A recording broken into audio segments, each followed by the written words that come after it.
Selamat berjumpa di dalam renungan tengah minggu. Saudara sekalian, kita sudah mendengar firman Tuhan. Tema bulan Oktober ini ialah berkat mengikut Tuhan Yesus. Kita sudah mendengar dari kebaktian hari Minggu dan renungan tengah minggu betapa banyaknya berkat yang kita terima, betapa luar biasanya janji-janji Tuhan bagi kita waktu kita mengikut Tuhan Yesus. Saudara sekalian, malam ini kita akan belajar tentang berkat lain lagi. Berkat ikut Tuhan Yesus, berkat ikut Tuhan Yesus, yaitu menerima karunia Roh Kudus. Mari kita menundukkan kepala kita berdoa.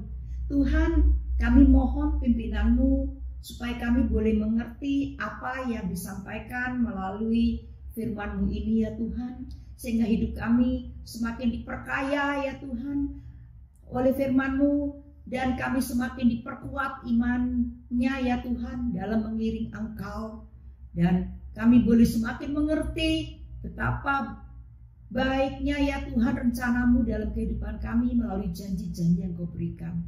Di dalam nama Tuhan Yesus kami berdoa dan mengucap syukur. Amin.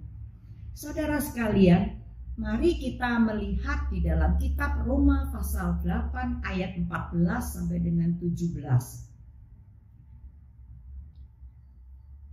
Sebelum kita membuka ayat ini, kita menerima berkat mengikut Yesus, yaitu menerima Roh Kudus, karunia Roh Kudus. Kapankah Roh Kudus itu diberikan kepada kita? Saudara sekalian, Roh Kudus diberikan kita pada waktu kita percaya, bukan setelah kita jadi orang baik, saudara. Di dalam Kisah Rasul 2 ayat 3 sampai ayat 38. Kisah Rasul pasal 2 ayat 38. Petrus menjawab kepada mereka, "Bertobatlah dan hendaklah kamu masing-masing memberi dirimu dibaptis dalam nama Yesus Kristus untuk pengampunan dosamu, maka kamu akan menerima karunia Roh Kudus." Kata-kata ini disampaikan kepada orang-orang yang berkumpul saat itu di Yerusalem untuk merayakan hari Pentakosta. Sebelumnya mereka merayakan hari raya Paskah, nggak lama sebelumnya. Jadi yang kumpul di antara mereka itu banyak orang-orang yang tadinya ikut-ikutan mengata-ngatai Tuhan Yesus, mengolok dan melempari dan menganiaya. Saudara sekalian, mereka mendengar khotbah Petrus, kemudian ajakan Petrus supaya bertobat dan memberi dirinya dibaptis dalam nama Yesus Kristus yang telah disalibkan mereka itu untuk pengampunan dosa mereka. Maka mereka akan menerima karunia Roh Kudus. Jadi karunia Roh Kudus diberikan bukan kepada orang yang bukan kepada orang yang baik, tetapi kepada orang yang menerima Yesus. Roh Kudus diberikan kepada orang yang mengakui Yesus sebagai juru selamatnya. Jadi baik gak baik semuanya dikasih waktu dia percaya. Nah, saudara sekalian, waktu dia berpaling kepada Allah dan menerima Yesus sebagai juru selamat, dosanya diampuni melalui darah Kristus, dan Roh Kudus tinggal di hatinya. Jadi Roh Kudus diberikan waktu seseorang percaya Yesus, harus percaya dulu, baru Roh Kudus akan hadir di dalam hatinya. Saudara sekalian, jadi berkat kita mengikut Tuhan Yesus ialah menerima karunia Roh Kudus. Tapi karunia Roh Kudus ini, berkat-berkat melalui Roh Kudus ini luas sekali. Nah, kita akan melihat di dalam Roma pasal 8 ayat 14-17, kita batasi dengan 3 hal. 3 berkat mengikut Yesus yang kita terima melalui Yesus. Yang pasal 8 ayat 14 dari kitab Roma kita baca, semua orang yang dipimpin Roh Allah adalah anak Allah. Sebab kamu tidak menerima roh perbudakan yang membuat kamu jadi takut lagi, tetapi kamu menerima roh yang menjadikan kamu anak Allah. Oleh roh itu kamu berseru, ya Aba, ya Bapa. Roh itu bersaksi bersama-sama dengan roh kita bahwa kita adalah anak-anak Allah. Dan jika kita adalah anak, maka kita juga adalah ahli waris. Maksudnya orang-orang yang berhak menerima janji-janji Allah yang akan menerimanya bersama-sama dengan Kristus. Yaitu jika kita menderita bersama-sama dengan Dia, supaya kita juga dipermuliakan bersama-sama dengan Dia. Saudara sekalian, dari ayat-ayat ini, berkat pertama yang kita terima, berkat mengikut Yesus yang kita terima melalui Roh Kudus. Yang pertama, menerima Roh Kudus yang menjanjikan, yang menjadikan kita anak-anak Allah. Menerima Roh Kudus yang menjadikan kita anak-anak Allah. Saudara sekalian, di dalam kitab Roma pasal 8:15, roh yang menjadikan kita menerima, roh yang menjadikan kamu anak Allah. Di dalam terjemahan lain, di dalam God's Word, di dalam terjemahan God's Word version, you have received the spirit of God's adopted children. Disebut kata adopted. Saudara, kita perlu mengetahui latar belakang kiriman surat Roma ini oleh Rasul Paulus. Yaitu ditujukan kepada orang-orang Roma, bukan orang Yahudi, orang-orang Roma yang sudah percaya Tuhan Yesus. Paulus mau menjelaskan status mereka sebagai anak Allah, bagaimana menjadi anak Allah, status mereka sebagai anak adopsi dengan memakai istilah kata adopsi yang berlaku di dalam hukum kerajaan Romawi. Jadi orang Kristen Roma yang membaca kata adopsi, mereka ngerti maksudnya, saudara sekalian, langsung ngerti. Nah, apakah hukum kerajaan Roma tentang adopsi? Yang pertama-tama, bila seorang Roma mengambil anak sebagai anak angkat, maka hutang-hutang dia serta pelanggaran-pelanggarannya dia sebelum dia diadopsi itu tidak ada lagi, dibebaskan, saudara. Kemudian status dia, kalau dia seorang budak, dia dibebaskan jadi orang merdeka, jadi warga negara Roma, ikut bapak angkatnya itu yang ngadopsi dia. Kalau dia dari bangsa jajahan, bangsa jajahan diadopsi, dia menjadi orang Romawi, orang merdeka. Saudara, kita bisa lihat contohnya di film Ben-Hur. Ben-Hur itu karangan Sir Walter Scott, karya sastra bahasa Inggris, dikarang abad keberapa. Itu mereka membuat cerita itu tentang Ben-Hur yang diadopsi, seorang Yahudi budak kapal yang diadopsi sama tentara Roma, jadi seorang jenderal, jadi anak angkatnya. Itu berdasarkan pengetahuannya tentang hukum adopsi dalam kerajaan Roma. Bukan cuma jadi orang merdeka, jadi anak angkat, jadi orang yang bersih dari utang dan pelanggaran-pelanggaran, bahkan menjadi warisan, menjadi ahli waris. Kita tahu ya, adopsi, apalagi di hukum Australia kita ngerti, punya anak adopsi, kemudian nggak lama punya anak kandung sendiri, maka warisannya nanti harus dibagi dua. Saudara sekalian, hukum Allah tentang adopsi, jadi adopsi ilahi, hukumnya pertama-tama harus lahir kembali. Kalau nggak lahir kembali nggak bisa, karena Tuhan Yesus berkata kepada Nikodemus di dalam Yohanes pasal 3 ayat 3 dan ke-5.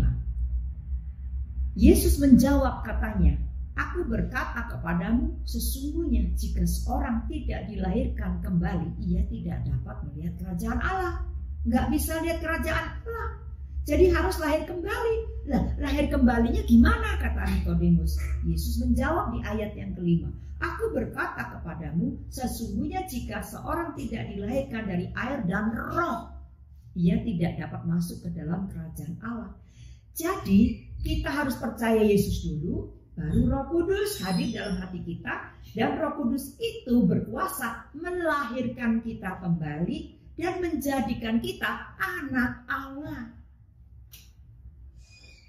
Roh Kudus yang kita terima itu berkuasa melahirkan kita kembali dan membuat, karena di ayat 8 tadi dalam kitabmu dikatakan, kamu telah menerima roh yang menjadikan kamu anak Allah. Ia menjadikan kamu memiliki roh itu, roh yang adopsi, roh the spirit of adoption.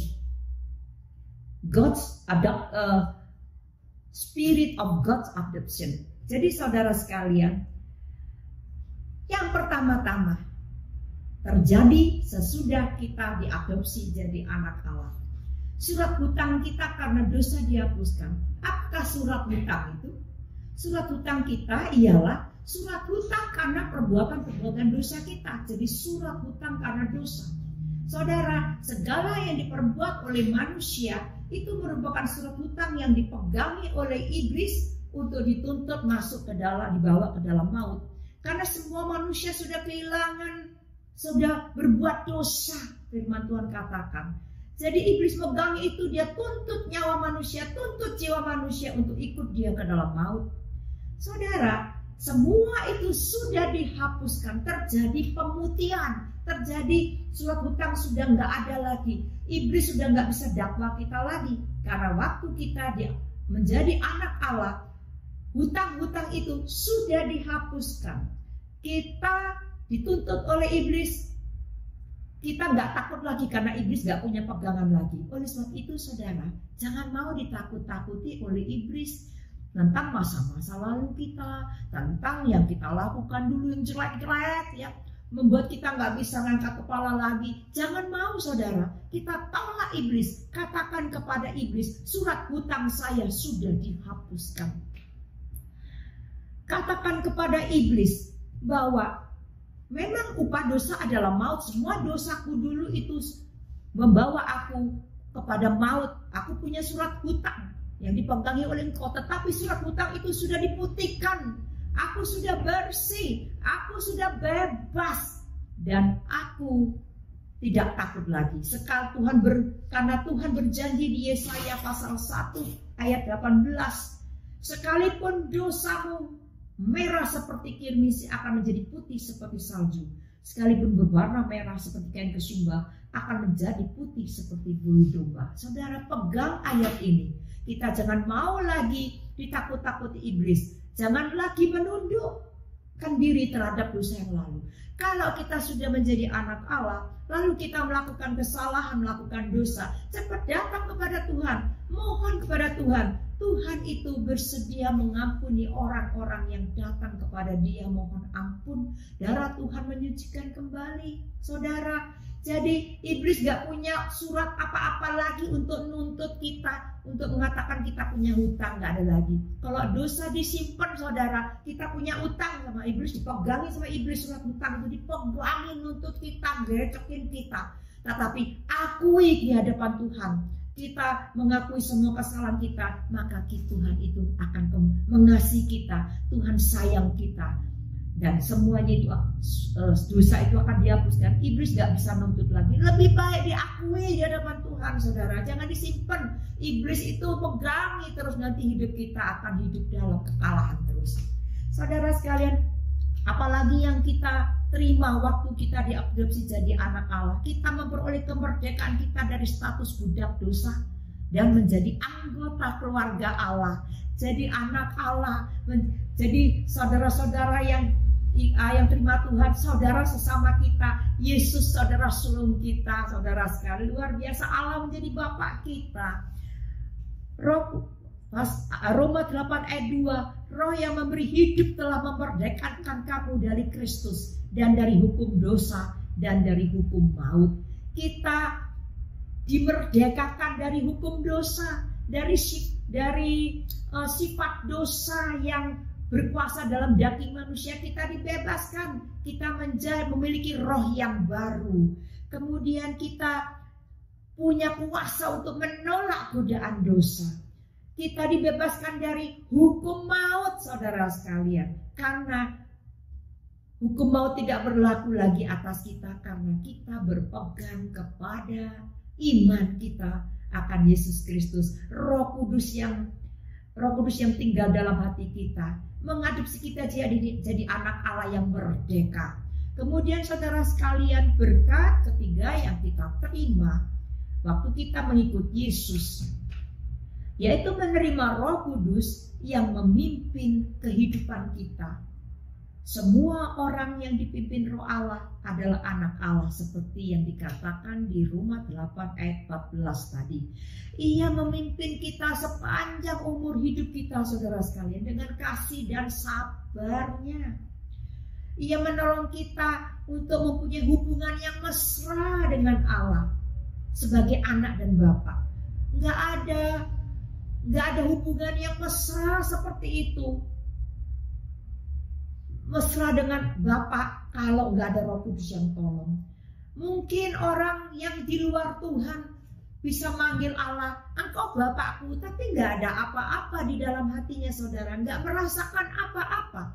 Tetapi orang yang dipimpin Roh Kudus, orang yang sudah lahir baru, kita itu menjadi anak Allah, Allah jadi Bapak kita, kita anaknya. Kita ditolong oleh Roh Kudus, dipimpin oleh Roh Kudus untuk manggil Dia, mengasihi Dia dengan mesra, ya Allah, ya Bapa. Saudara sekalian, luar biasa hubungan ini, saudara. Kita bisa manggil Allah itu loh, Bapa. Waktu kita berdoa, kita manggil Allah Bapa. Waktu kita susah, kita panggil Bapa, Bapa.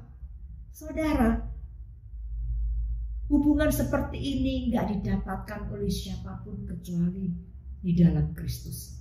Kemudian Dia menolong kita untuk mengasihi dan taat kepada Tuhan Yesus. Roh Kudus menolong kita hidup dalam kebenaran karena Dia disebut Roh kebenaran. Roh Kudus menghibur kita waktu susah karena Dia disebut Roh penghibur. Saudara sekalian, kita mengucap syukur kepada Tuhan Yesus yang mengasihi kita, rela mati, yang sampai rela mati di kayu salib bagi kita. Kita tidak lupa mengucap syukur kepada kasih Allah Bapa yang sayang kita seperti sayang kepada anaknya. Kita jangan lupa mengucap syukur juga akan kasih Roh Kudus. Roh Kudus itu sangat mengasihi saudara dan saya, saudara. Sama seperti Yesus mengasihi kita, sama seperti Allah Bapa mengasihi kita. Roh Kudus juga mengasihi kita dengan sungguh, dengan sangat, dengan dalam. Hal ini kita bisa lihat di dalam Yakobus pasal 4 ayat yang kelima. Yakobus pasal yang keempat ayat yang kelima. Janganlah kamu menyangka bahwa kitab suci tanpa alasan berkata, roh yang ditempatkan Allah di dalam diri kita diingininya dengan cemburu.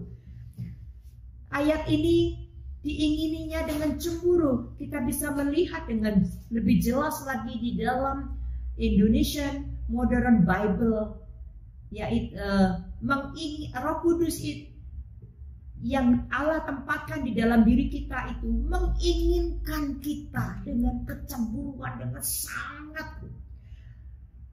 Di dalam Bible in Basic English, Roh Kudus itu memiliki keinginan yang kuat atas kita.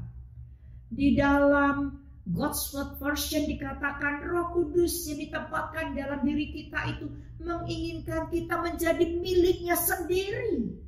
Kemudian di dalam Easy to Read Version dikatakan bahwa Roh Kudus yang ditempatkan dalam hati kita itu menginginkan diri kita ini hanya untuk dirinya, hanya untuk Allah. Saudara sekalian, kuat kasih Tuhan atas kita.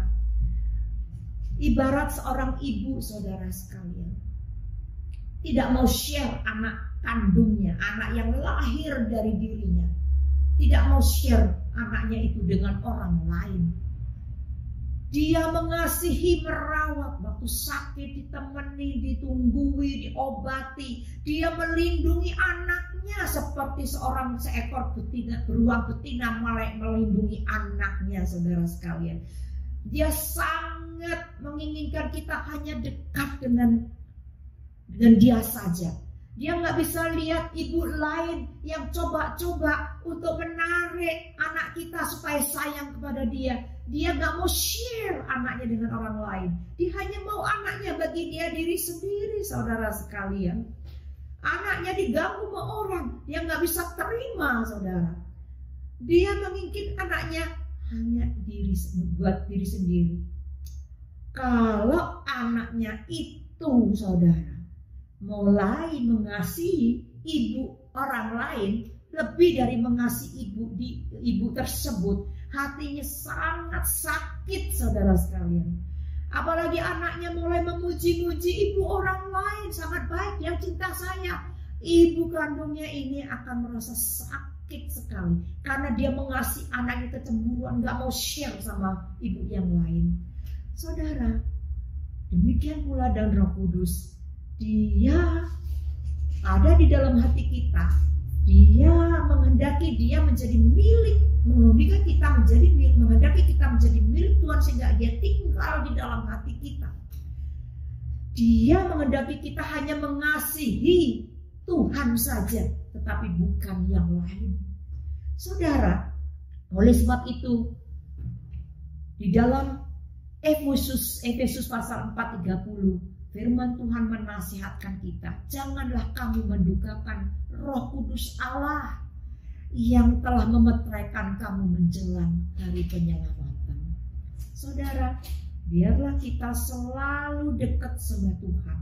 Biarlah kita selalu mengikuti pimpinan Tuhan. Biarlah kita mengasihi Tuhan tanpa memandang kepada dunia, tanpa memandang kepada godaan-godaan, tetapi biarlah kita selalu setia kepada Tuhan. Karena Tuhan sudah mengasihi kita sedemikian rupa luar biasa, saudara sekalian, berkat kita ini. Kita dikasih Yesus, dikasih Allah Bapa, dikasih oleh Roh Kudus, kita dikelilingi oleh kasih dari Allah Trinitas. Siapakah yang dapat memisahkan kita dari kasih Tuhan? Siapakah yang dapat melebihi kasih Tuhan kepada kita? Oleh sebab itu, mari kita jangan mendukakan Roh Kudus, tetapi ikuti dia, taati dia, kasihi dia. Waktu kita mendukakan Roh Kudus, kita juga mendukakan Yesus, karena Roh Kudus adalah Roh Yesus dan juga Roh Allah. Perasaan mereka satu, perasaan mereka sama. Jadi mari kita jangan dukakan Roh Kudus, tetapi kita berusaha berkenan kepada Tuhan. Berkat yang ketiga, yaitu menerima Roh Kudus yang memimpin hidup kita di ayat 8:14.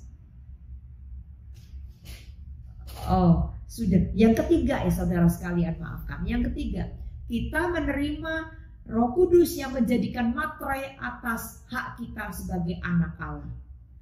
Saudara, kalau surat adopsi dimateraikan oleh cap yang tanda tangan yang sah, tetapi pengangkatan kita sebagai anak itu dimeteraikan oleh Roh Kudus. Roh Kudus yang jadi saksi, yang jadi materai tentang hak-hak kita sebagai anak Allah.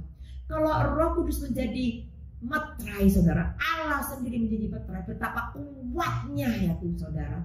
Oleh sebab itu, kalau begitu kuat materai dan saksi itu, kenapa kita harus goyah? Goyah akan hak-hak kita atas janji Allah. Semua janji Allah untuk Yesus, untuk kita juga, itu kuat termeteraikan, saudara. Oleh sebab itu jangan kita hidup dalam kekalahan, jangan kita hidup dalam putus asa, tapi mari kita bangkit karena kita memiliki Roh Kudus yang memeteraikan hak kita sebagai anak, menjadi saksi, kita menjadi pewaris-waris kerajaan Allah. Kita memiliki warisan yang luar biasa, saudara sekalian. Pada waktu kita susah, ingat kita pewaris. Pada waktu kita gagal, ingat kita pewaris janji kemenangan dari Allah. Pada waktu kita sedih, ingat kita memiliki waris janji untuk bangkit bersukacita. Kita memiliki warisan sukacita surgawi. Pada waktu kita gagal, kita bangkit meraih kemenangan di dalam Tuhan, meraih janji kemenangan dari Tuhan. Saudara sekalian, marilah kita mengikuti nasihat di dalam Roma pasal 12 ayat 12. Mengikuti nasihat firman Tuhan berkata demikian, bersukacitalah dalam pengharapan, sabarlah dalam kesesakan, dan bertekunlah dalam doa. Kita lihat keadaan ekonomi semakin merosot, melihat keadaan dunia, kita nggak bisa jamin bahwa Australia akan begini terus, bagus begini, akan membaik. Karena semakin diperbaiki dunia ini semakin nggak benar. Kita nggak tahu apa yang terjadi tiba-tiba. Kita nggak tahu di dunia ini karena kejadian itu terjadi begitu cepat, saudara. Tetapi saudara, sekalipun the worst terjadi, kita tetap bersukacita dalam pengharapan. Sekalipun semuanya sudah lenyap, sekalipun semuanya hilang, kita tetap bersukacita karena pengharapan yang Tuhan janjikan itu luar biasa. Yang akan kita terima bukan cuma bersama Tuhan nanti, tapi sekarang kita terima berkat-berkat kekuatan luar biasa, damai sejahtera dan sebagainya. Oleh sebab itu sabarlah dalam kesesakan dan tekunlah dalam doa. Kuatkanlah satu sama lain dengan pengharapan yang kita miliki di dalam Tuhan, dan pengharapan kita miliki adalah pengharapan yang teguh. Mari kita berdoa bersama-sama. Bapa di surga, kami berterima kasih Tuhan untuk janji-Mu yang luar biasa ya Tuhan, melalui firman-Mu. Meterai kami dalam hati kami sehingga kami benar-benar mengerti dan tidak goyah ya Tuhan akan pengharapan dalam Engkau. Sehingga kami benar-benar ya Tuhan mengerti status kami sebagai anak-anak Allah, dan kami boleh hidup sebagai anak-anak Allah yang mulia, menjadi terang bagi dunia ini ya Tuhan. Dan kami boleh menjadi anak-anak Allah yang menyukakan hati Tuhan, tidak mendukakan Tuhan. Dan kami boleh menjadi anak-anak Allah yang berdiri teguh karena pengharapan-pengharapan dalam Engkau. Karena Roh Kuduslah yang menjadi meterai dan saksi bahwa kami adalah anak-anak Allah. Terima kasih Tuhan, berkati jemaat-Mu, berkati semua ya Tuhan. Mereka yang sakit Engkau sembuhkan, yang sedih Engkau hiburkan ya Tuhan. Oh, mereka yang kehilangan pekerjaan Tuhan, bukakan jalan ya Tuhan. Sementara mereka menantikan jalan terbuka, biar Engkau Roh Kudus, Engkau tolong mereka ya Tuhan, untuk terus bertekun dalam doa ya Tuhan, dan berharap kepada Engkau. Terima kasih Tuhan, di dalam nama Tuhan Yesus kami berdoa dan mengucap syukur. Amin. Aku ada saat ini, semuanya karena kasih-Mu. Aku hidup hari ini, semua karena